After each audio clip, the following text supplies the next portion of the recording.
दोस्तों, एक बार भगवान विष्णु और माता लक्ष्मी क्षीर सागर में शेषनाग की शैया पर विश्राम कर रहे थे।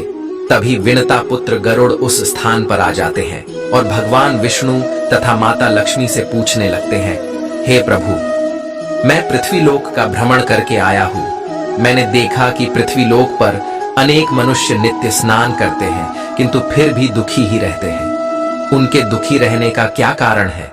हे प्रभु, आप मुझे बताइए कि स्नान करने की सर्वोत्तम विधि क्या है? स्नान कब और कैसे करना चाहिए? स्नान करते समय कौन से मंत्रों का उच्चारण करना चाहिए? मेरे मन में इन सभी प्रश्नों को जानने की इच्छा निर्माण हो रही है। गरुड़ जी मां लक्ष्मी से भी पूछते हैं, हे माता, मैंने यह भी देखा है कि अनेक महिलाएं नित्य स्नान करके आपकी पूजा आराधना करती है, किंतु फिर भी उनके घर में आपका वास नहीं होता है। इसका क्या कारण है? गरुड़ जी द्वारा इस प्रकार से प्रश्न पूछने पर भगवान विष्णु कहते हैं, हे पक्षीराज, तुमने उचित ही प्रश्न किया है। स्नान करना अत्यंत आवश्यक होता है। स्नान से ही शरीर शुद्ध होता है। स्नान करने से ही शरीर पवित्र होता है और मनुष्य पूजा पाठ आदि कर्म करने के पात्र बनता है। इसीलिए मनुष्य को नित्य स्नान करना चाहिए। तुम्हारे सभी प्रश्नों के उत्तर देने से पूर्व मैं तुम्हें एक अत्यंत पवित्र कथा सुनाता हूँ। उसे तुम ध्यान से सुनो। इस कथा में तुम्हें तुम्हारे सभी प्रश्नों के उत्तर प्राप्त हो जाएंगे। इतना कहकर भगवान विष्णु ने गरुड़ जी को स्नान का महत्व बताते हुए एक कथा सुनाई है, जिसे सभी मनुष्यों को ध्यान से सुनना चाहिए। इस कथा का श्रवण करने मात्र से ही सैकड़ों तीर्थों में स्नान करने का पुण्य मनुष्य को प्राप्त होता है। इसीलिए आप सभी इस कथा को पूरा जरूर सुने। आधा अधूरा ज्ञान अनर्थ का कारण होता है। तो चलिए शुरू करते हैं। भगवान विष्णु कहते हैं, हे पक्षीराज, प्राचीन काल की बात है। मध्य देश में एक अत्यंत सुंदर नगर था, जहां पर एक धनवान सेठ रहता था, जिसकी 3 पुत्रियां थीं। सेठ ने अपनी पुत्रियों को कभी किसी चीज की कमी होने नहीं दी। उसने उन्हें बड़े लाड़ प्यार से पाला था। उसकी पुत्रियां बहुत ही सुंदर और चंचल स्वभाव की थी। एक पिता का जो कर्तव्य होता है, वह सभी उस सेठ ने पूर्ण किया। अपनी पुत्रियों को उसने सब कुछ दिया, लेकिन उसने केवल एक गलती की। उसने अपनी पुत्रियों को शास्त्र ज्ञान नहीं दिया। जीवन में सब कुछ पाकर भी उसकी पुत्रियों का जीवन अधूरा था। ज्ञान के बिना कोई भी मनुष्य पूर्ण नहीं होता है। पैसा, संपत्ति, सौंदर्य होकर भी उसकी पुत्रियों के पास वो नहीं था जो प्रत्येक स्त्री के पास होना चाहिए। फिर जब उसकी तीनों पुत्रियां जवान हुई, तो उस सेठ ने उसकी तीनों पुत्रियों का विवाह एक अच्छे कुल में कर दिया। तीनों के पति बड़े बड़े व्यापारी थे और सभी राजमहलों में रहने के लिए चली गई। जैसे ही तीनों रहने के लिए अपने घर चली गई, वहां पर उनका भव्य दिव्य स्वागत किया गया। विवाह के बाद की सभी रस्में की गई। उन तीनों के ससुराल वालों ने उन्हें बहुत मान सम्मान दिया और सभी के साथ प्रेम से व्यवहार किया। वे तीनों अपने ससुराल में बड़े ही मौज से रहने लगी। तीनों सुबह देर से जागती थीं, देर से स्नान करती थीं, बिना स्नान किए ही भोजन किया करती थी और कभी कभी ही पूजा पाठ किया करती थी। उनकी सास ने उन्हें कई बार टोका, लेकिन किसी ने अपनी सास की बात नहीं मानी और अपनी ही मनमानी करने लगी। लेकिन जैसे जैसे समय बीतता गया, उन तीनों पुत्रियों के ससुराल में परेशानियां बढ़ने लगी। तीनों के पतियों को व्यापार में आर्थिक नुकसान होने लगा और धीरे धीरे उनका सारा व्यापार डूबने लगा। दूसरों से कर्ज लेकर वे अपने व्यापार को चलाने लगे, लेकिन फिर भी उन्हें घाटे का ही सामना करना पड़ा, जिससे घर में क्लेश होने लगा। बार बार लड़ाई झगड़े होने लगे। जब से ये तीनों उन घरों में रहने के लिए चली गई थीं, तभी से उनके घर में संकट आने शुरू हो गए थे। उन तीनों बहनों के ससुराल में पैसे की इतनी तंगी हुई कि उन्हें अपना घरदार सब कुछ बेचना पड़ा और वे सभी झोपड़ी में जाकर रहने लगे। लेकिन वे तीनों बहनें झोपड़ी में रहना पसंद नहीं करती थी। इसीलिए वे अपने ससुराल को छोड़कर मायके में वापस आ गई और अपने पिता के साथ रहने लगी। अपने घर पर आकर भी उन तीनों की आदत नहीं बदली और घर पर आकर भी वह तीनों बहनें बड़े मौज से रहने लगी। वहां पर भी वे तीनों देर से उठती थीं, देर से स्नान करती थीं, बिना स्नान किए ही भोजन किया करती थीं, जिस कारण से उनके पिता को भी व्यापार में नुकसान होने लगा और उसकी भी आर्थिक स्थिति खराब होने लगी। फिर एक दिन उनके द्वार पर भगवान विष्णु एक साधु का रूप धारण करके आ गए। सेठ ने उस साधु का प्रेम से स्वागत किया और उनके पैर धोकर उन्हें प्रणाम किया। फिर सेठ ने उस महान साधु को अपना दुख बताया और उस पर निवारण करने के लिए उपाय पूछा। सेठ ने अपनी पुत्रियों को भी बुलाया और साधु को उनके बारे में भी सारी हकीकत बता दी। जैसे ही उस साधु ने सेठ की तीनों पुत्रियों की तरफ देखा तो उन्हें सारी हकीकत पता चली। उन तीनों बहनों के चारों ओर नकारात्मक शक्ति का घेरा बना हुआ था जो उनके साथ ही चल रहा था। वे जहां पर भी जाती वह नकारात्मक ऊर्जा उनका पीछा नहीं छोड़ रही थी। उस सिद्ध साधु ने उस सेठ से कहा, तुम्हारी तीनों बेटियों की आदतों के कारण उनके चारों ओर नकारात्मक ऊर्जा का घेरा बना हुआ है। इसी कारण से ये जहां पर भी जा रही है वहां पर केवल दुख और संकट आ रहे हैं। तुम्हारी तीनों पुत्रियां अत्यंत आलसी है।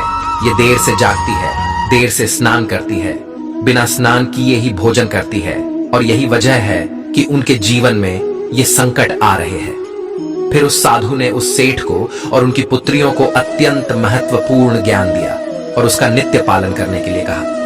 भगवान विष्णु कहते हैं, हे वत्स, स्नान के 4 प्रकार होते हैं, ब्रह्म स्नान, देव स्नान, आर्षि स्नान, मानव स्नान और दानव स्नान। इन्हें समय के अनुसार वर्गीकृत किया गया है। शास्त्रों में ब्रह्म मुहूर्त में किए जाने वाले स्नान को सर्वश्रेष्ठ माना गया है। ब्रह्म मुहूर्त यानी कि रात्रि का अंतिम प्रहर और सूर्योदय से ठीक 1.5 या 2 घंटे पहले का समय होता है, यानी कि साधारणतः सुबह 4 से 5:30 तक का समय। शास्त्रों में यह समय दिन का सर्वश्रेष्ठ समय माना जाता है क्योंकि इस समय वातावरण में अद्भुत और चमत्कारी ऊर्जा व्याप्त होती है। यह समय देवताओं का समय होता है। इस तरह देवताओं का स्मरण करते हुए ब्रह्म मुहूर्त में किए जाने वाले ब्रह्म स्नान को सर्वश्रेष्ठ स्नान कहा गया है। इस समय स्नान करने से और स्नान के तुरंत बाद सूर्य देवता को अर्घ्य देने से जीवन में सुख, समृद्धि और शांति आती है। दिन भर मनुष्य का तन और मन ताजगी और सकारात्मक ऊर्जा से भरपूर रहता है। ब्रह्म स्नान करने पर मनुष्य रोग तथा बीमारियों से दूर रहता है। उसका शरीर निरोगी और स्वस्थ रहता है। दूसरा है देव स्नान। सुबह 5 से 6 बजे के बीच किया जाने वाला स्नान देव स्नान कहलाता है। सभी पवित्र नदियों का स्मरण करते हुए किए जाने वाले इस स्नान को भी श्रेष्ठ स्नान माना जाता है। इस समय स्नान करने से मनुष्य के शरीर में सकारात्मक ऊर्जा का संचार होता है और सभी प्रकार की नकारात्मकता और बुराई शरीर से बाहर निकल जाती है। इस तरह देव स्नान के समय स्नान करने से तन के साथ साथ मन भी शुद्ध और पवित्र हो जाता है। इस समय पर स्नान करने से धन संपत्ति में वृद्धि होती है। मनुष्य को सभी भौतिक सुख प्राप्त होते हैं। सुबह सुबह जब आकाश में तारे नजर आते हैं उस समय के गए स्नान को ऋषि स्नान कहते हैं। यह भी श्रेष्ठ स्नान होता है। इस समय स्नान करने से मानसिक शांति मिलती है। तीसरा है मानव स्नान। सुबह 6 से 8 बजे के बीच में किया जाने वाला स्नान मानव स्नान कहा गया है। यह स्नान सूर्योदय के समय या सूर्योदय के ठीक बाद में किया जाता है। इस समय स्नान करना भी अच्छा माना गया है। शरीर में दिन भर ताजगी, स्फूर्ति और सकारात्मक ऊर्जा व्याप्त रहती है जो हमें किसी भी कार्य को करने के लिए उत्साहित करती है। किंतु मनुष्य को कभी सूर्योदय के 2 घंटे बाद स्नान नहीं करना चाहिए, अर्थात सुबह 8 बजे के बाद स्नान करना अनुचित होता है। इस समय वातावरण में व्याप्त दैवी शक्ति बहुत कम हो जाती है, इसलिए मनुष्य में उत्साह और ऊर्जा की भी कमी दिखाई देती है, जिससे वह दिन भर आलस का अनुभव करता है।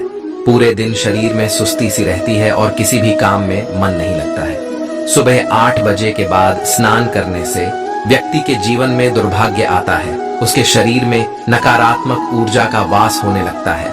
ऐसा मनुष्य जिस स्थान पर भी जाता है उसके साथ दुर्भाग्य चला आता है। तुम्हारी ये तीनों पुत्रियां सुबह देर से स्नान करती थी, जिस कारण से उनके ससुराल की सारी संपत्ति नष्ट हो गई और अब तुम्हारी भी धन संपत्ति नष्ट हो रही है। सूर्योदय होने के बहुत समय बाद तक भी जो लोग स्नान नहीं करते हैं उनके मन में दिन भर क्रोध, राग, द्वेष, नकारात्मकता, कमजोरी और चिड़चिड़ापन बना रहता है, जिससे इनके काम में मुश्किलें आ सकती हैं। इसलिए प्रतिदिन ब्रह्म स्नान, देव स्नान ऋषि स्नान या मनुष्य स्नान करने की सलाह दी गई है। प्रतिदिन इन पवित्र कालों में उठकर स्नान करके ईश्वर की पूरी श्रद्धा से आराधना, प्रार्थना और पूजा पाठ करने से तथा सूर्य देवता को अर्घ्य देने से हमारे तन के साथ साथ मन भी शुद्ध और पवित्र हो जाता है और हमारी बहुत सी समस्याओं का समाधान हो जाता है। हमारे अंदर से सभी प्रकार की नकारात्मकता दूर होती है और सुख समृद्धि का मार्ग खुल जाता है। संध्या काल और रात्रि के समय अत्यावश्यक न हो तो बिल्कुल भी स्नान नहीं करना चाहिए। भगवान विष्णु कहते हैं, हे वत्स, अब मैं तुम्हें स्नान करते समय बोले जाने वाले अत्यंत महत्वपूर्ण मंत्र के बारे में बताने जा रहा हूं, इसीलिए तुम इसे ध्यान से सुनो। जो भी इस मंत्र का उच्चारण करते हुए स्नान करता है उसके सभी पाप उसी क्षण नष्ट हो जाते हैं, उसका दुर्भाग्य भी नष्ट हो जाता है और उसे सुख समृद्धि प्राप्त होती है। वह मंत्र इस प्रकार है, गंगे च यमुने चैव गोदावरी सरस्वती नर्मदे सिंधु कावेरी जले अस्मिन सन्निधिं कुरु। इसका अर्थ है, हे गंगा, यमुना, गोदावरी, सरस्वती, नर्मदा, सिंधु और कावेरी माँ, मेरे स्नान करने के जल में कृपया आप सभी पधारिए। इस मंत्र के उच्चारण से सभी तीर्थ स्थानों में स्नान करने का पुण्य मिलता है। इस प्रकार से भगवान विष्णु ने उस सेठ को स्नान का महत्व बताया। फिर सेठ की तीनों पुत्रियों को अपनी गलती समझ में आ गई। वे तीनों अपने अपने ससुराल में रहने के लिए चली गई और भगवान विष्णु द्वारा बताए गए स्नान के सभी नियमों का पालन करने लगी। तीनों सुबह ब्रह्म मुहूर्त में जाग कर स्नान करने लगी और नित्य सूर्य को जल देने लगी। सुबह नित्य स्नान करने से उनका शरीर पवित्र हो गया और वह नकारात्मक ऊर्जा भी पूरी तरह से नष्ट हो गई। धीरे धीरे उनके पति का व्यापार भी ठीक से चलने लगा और उनका खोया हुआ सब कुछ उन्हें फिर से वापस मिल गया और तीनों बहनें बड़ी ही प्रसन्नता से अपने ससुराल में रहने लगी। तो दोस्तों, इस प्रकार से हमारे जीवन में स्नान का बहुत अधिक महत्व होता है। इसीलिए हमें रोज सुबह जल्दी स्नान करना चाहिए। सुबह 8 बजे के बाद स्नान करना अशुभ होता है। इस प्रकार से भगवान विष्णु ने गरुड़ जी को स्नान का महत्व बताया है। उम्मीद है आपको यह कथा पसंद आई होगी। वीडियो को लाइक जरूर करें और कमेंट में जय श्री हरि विष्णु और जय मां लक्ष्मी जरूर लिखें। साथ ही चैनल को सब्सक्राइब करें ताकि ऐसी ही आध्यात्मिक जानकारी आपको प्राप्त हो। आप सभी का धन्यवाद।